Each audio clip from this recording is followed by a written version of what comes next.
Back. Mr. McCotter is recognized. Thank you, Mr. Chairman. Just a couple of questions, and I hope that they're not repetitious. So if they are, I apologize. When structuring a settlement, do we address the concerns that people like my colleague, Representative Green, have raised, where you make sure that an entity that is entering a settlement does not net out a profit despite the fact of the payment? Because you would hate to have a situation where someone is engaged in an act that you've taken them to court over, and at the end of the settlement process, the bad act still nets out a gain for the entity. Is that something you factor into when deciding how the settlements go? Well, from the SEC's perspective, first thing we're entitled to obtain in a settlement or in a trial is disgorgement, which means all of the ill-gotten gain can be obtained by us. So if you get all of the ill-gotten gain, then you've eliminated that issue, and then you get a penalty on top of that. So that way you make sure that it's not a wash from the defendant's point of view. There is additional amounts that they're paying to be punished, if you will, for engaging in the misconduct. So on your part, you do consider that a factor?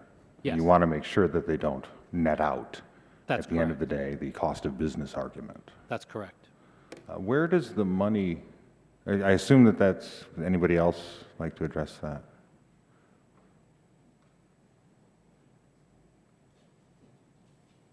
You all do the same thing.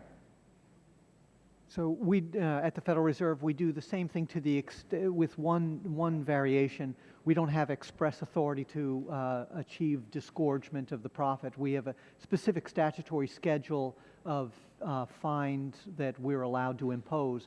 But we take into account the amount of the profit that's made in assessing how to employ those fines, and we do the best we can to ensure that there's no profit taking from illegal activity. Where do the proceeds of the settlement go again?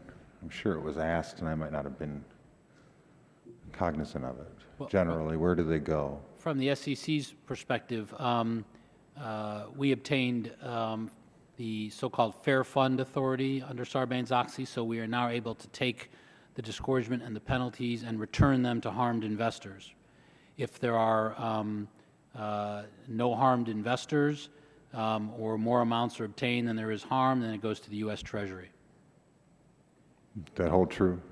So for the Federal Reserve, we're required by law to provide the fine portion of an assessment directly to the Treasury.